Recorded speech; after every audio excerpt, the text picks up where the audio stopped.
Welcome to Daily Life Connection. Let's think about who God is today. Let's explore His character. Let's let it sink into the very inner being of who we are so that we relate to Him in fresh, new, deep, rich, and real ways. I'm going to continue in Psalm 107. This is a great psalm. I encourage you to dig it out and read it today. Read it over and let it just sink into your soul. I want to highlight another verse here.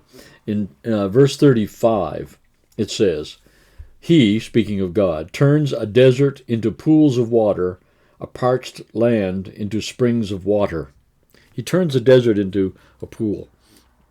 Now, deserts are amazing places to visit or to look at, on HD TV. But they are places where life does not thrive very well. Generally speaking, people don't live in real deserts unless they can be near an oasis or some source of water.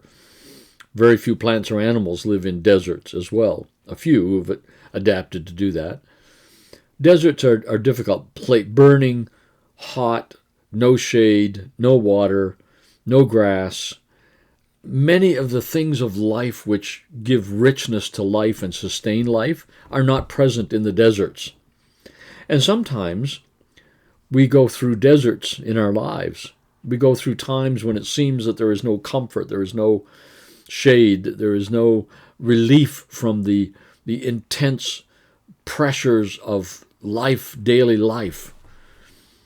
It feels like a burning sun beating down on you and sapping your energy and draining you. It seems like you can't seem to find. I'm not sure I've really experienced this, but I've even heard people say sometimes when I've read the Bible and I've gone through a period when it was like a desert, nothing seemed to speak to me. Nothing came alive to me. It was like a desert, dryness in the scriptures. And I've also heard many of those same people say, but there came a time when all of a sudden it became rich and deep and refreshing and meaningful and powerful in my life again. I'm not sure why we go through those desert times spiritually or physically or emotionally or whatever it may be, sometimes in our churches, whatever. But I do know this. He's the God of the desert. He's the God of the desert. And when He is in the desert with us, He turns them into pools of refreshing water.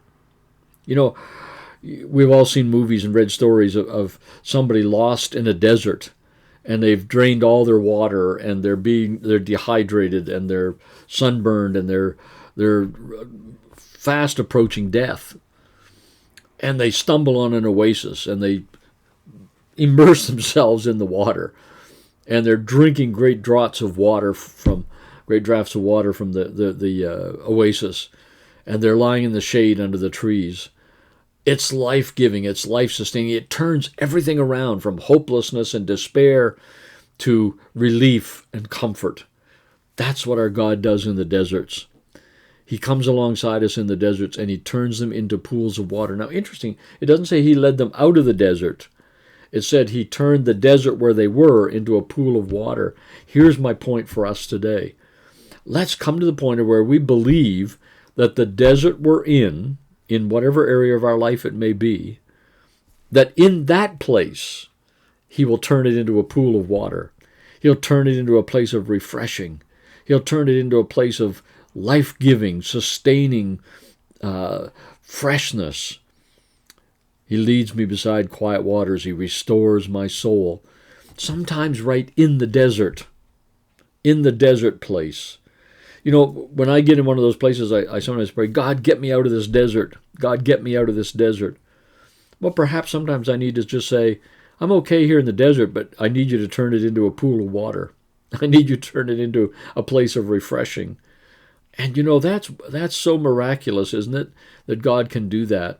The very thing that came against us and made us even despair of life, the thing that makes us weary and weak and feeling like we're sunburned to a crisp with no water, those kinds of places in life, those very places, the miraculous power of God can make it actually a place of refreshing and a place of renewal and a place of restoration. Yeah, to the point where we might even say, God, don't take me out of this desert. Don't take me out of this. I'm being refreshed and renewed in ways here in this place that I wouldn't have been if you hadn't turned it into a pool of water. The God who turns the desert places into pools of water, the God of the deserts. I like that God. I've experienced him, and I bet you have too. Let's thank him and rejoice in the times he's turned our deserts into places of refreshing. And if you're in one of those places today, we agree together with you. We pray together with you. God, turn this desert into a pool, a place of refreshing. Let's talk again tomorrow. God bless.